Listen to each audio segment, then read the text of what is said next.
l'invitation du clan, nous sommes rassemblés devant le monument pacifiste de Jansiou. Aucune ambiguïté. Le point fermé de l'écolier dressé vers Maudite soit la guerre est là pour guider les générations futures. Nous, pacifistes creusois, en avons fait notre cri de ralliement. Maudite soit la guerre, c'est notre combat. Mais tout se marchande, même la mort.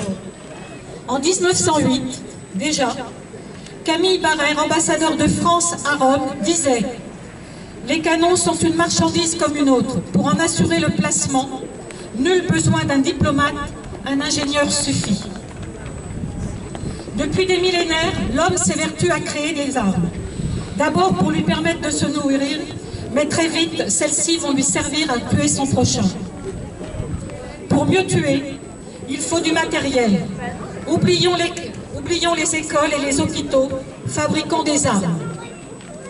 En 1415, depuis la défaite des Français contre les Anglais à Azincourt, un changement majeur s'opère. En 1430, les pièces monumentales sont produites. On découvre en même temps les dégâts causés par des armes à feu, la coulevrine. Charles VII instaure le prélèvement automatique et annuel de l'impôt militaire, la taille, sans avoir à convoquer le tiers-État. Au milieu du XVIIIe siècle, avec la révolution industrielle, l'armement fait un bond dans l'innovation. La Grande Guerre en est son terrain de jeu. Toutes ces innovations sont conçues pour tuer le plus grand nombre de personnes. Les chars de combat, l'artillerie et l'infanterie évoluent avec des engins explosifs, grenades, fusils, des gaz toxiques tels que le gaz moutarde. Placés sous l'égide du ministère des Fabrications de guerre et soutenus par l'état-major, les usines innovent et rationalisent leur production. Par exemple, on passe de 1200 obus à 260 000 obus par jour entre 14 et 18. Les États font appel à des industriels privés mieux adaptés à l'innovation. Entre les deux guerres, les États sollicitent les industriels privés. Ceux-ci recrutent des ingénieurs et des chercheurs pour continuer cette course à l'armement. Ils travailleront sur l'amélioration de la marine, l'aviation, inventeront les sonars et les radars. Toutes ces recherches serviront plus tard à des missiles et des bombes. Durant la Seconde Guerre mondiale, la recherche sur l'uranium est activée. Les USA, dans le projet Manhattan, avec pour responsable Robert Oppenheimer, mettront au point la bombe atomique tristement utilisée les 6 et 9 août 1945 sur Hiroshima et Nagasaki.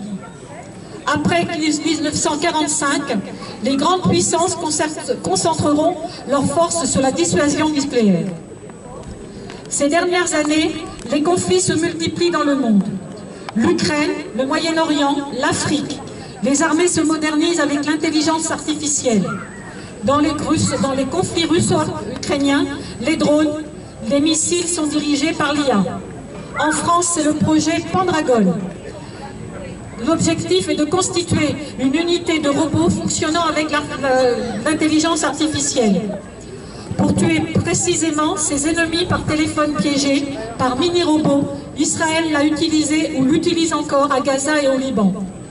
Cette nouvelle guerre chirurgicale accompagne la tuerie de Mars, comme en Palestine. Les USA ont développé un système de neutralisation des missiles à partir de l'espace. En mai 2025, Trump promet au bouclier antimissile Dôme d'Or dans les 3 ans pour la somme modique de 175 milliards de dollars. La France n'est pas en reste. Elle vient de signer avec l'Allemagne le projet Odin's Eye, présenté devant les pays membres de l'OTAN le 15 octobre. Aujourd'hui, l'industrie militaire française va bien. Au début du mois d'octobre, le CCI de Haute-Vienne organisait une rencontre entre l'armée et les entreprises sur son territoire pour renforcer leur collaboration dans de nombreux domaines.